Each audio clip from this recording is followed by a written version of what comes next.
Pneumonia हमारे lungs का infection होता है और जब हमारे लक्षण बढ़ रहे हों, क्योंकि आमतौर पे हम जब देखते हैं शुरुआती समय में सिर्फ अपर रेस्पिरेटरी इन्फेक्शन होता है, जैसे कि सर्दी, खांसी, जुकाम, बुखार, कफ का आना। पर अगर आपका बुखार जा नहीं रहा हो और बुखार काफी ज्यादा हो, हाई ग्रेड फीवर, इसके अलावा थकान आपको काफी महसूस हो रही है और छाती में दर्द, मतलब आप जब कफ कर रहे हो उस समय छाती में दर्द, सांस लेते वक्त छाती में दर्द, तो इन सब लक्षणों को इग्नोर नहीं करना, इस समय जांच कराना फिर जरूरी हो जाता है। क्योंकि आजकल कॉकटेल ऑफ वायरस है, कई तरह के वायरस वातावरण में, एटमॉस्फेयर के अंदर फैले हुए हैं, जिसमें कुछ बैक्टीरियल इन्फेक्शन भी है, कुछ वायरल इन्फेक्शन भी है, जैसे कि आरएसवी हो गया, माइकोप्लाज्म निमोनिया हो गया। तो इन सब को एक स्वैब टेस्ट के जरिए भी पता लगाया जा सकता है। एक सिंपल स्वैब टेस्ट जो हम कोविड के अंदर जिस तरह का टेस्ट करते थे, उसके जरिए संक्रमण का कारण क्या है उसका पता लगाया जा सकता है। डॉक्टर भाटी साहब ने ये भी जाना कि चेस्ट कंजेशन को अक्सर लोग निमोनिया समझ लेते हैं, इनमें क्या फर्क दिखाई देता है? देखिए, जैसा कि सर्दियों के मौसम के अंदर बच्चों में और खास तौर पे बुजुर्गों में भी चेस्ट कंजेशन काफी बढ़ जाता है और आमतौर पे अगर हम देखें तो चेस्ट कंजेशन और निमोनिया के केसेस काफी बढ़ जाते हैं। चेस्ट कंजेशन और निमोनिया को आमतौर पर हम लक्षणों के जरिए बहुत अधिक डिफरेंशिएट नहीं कर सकते, फर्क नहीं कर सकते। कंजेशन के अंदर आमतौर पे आपकी जो एयर ट्यूब होती है जिनसे हम सांस लेते हैं, ब्रोंकियल ट्यूब्स, वो अफेक्ट होती है और उनमें सूजन आ जाती है।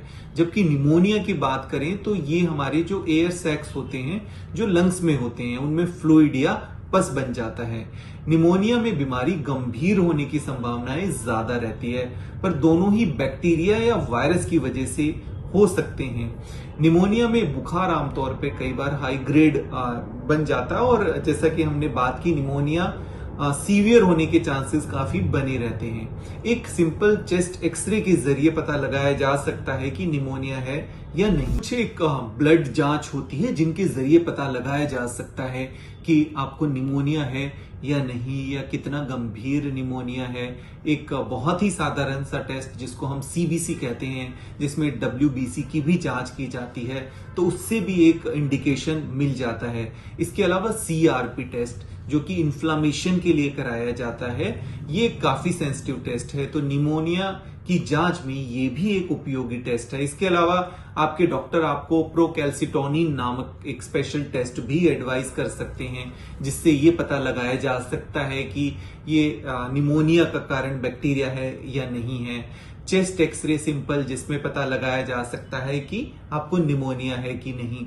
इसके अलावा क्योंकि बहुत तरह के वायरस अभी एटमॉस्फेयर के अंदर सर्कुलेट हो रहे हैं, उसके लिए स्वैब टेस्ट किया जा सकता है कि किस तरह के वायरल इन्फेक्शन से आप संक्रमित हैं, जिसमें ज्यादातर रेस्पिरेटरी वायरसेस हैं, जिनमें आरएसवी हो गया, इन्फ्लुएंजा हो गया, माइकोप्लाज्मा निमोनिया हो गया, एडिनो वायरस।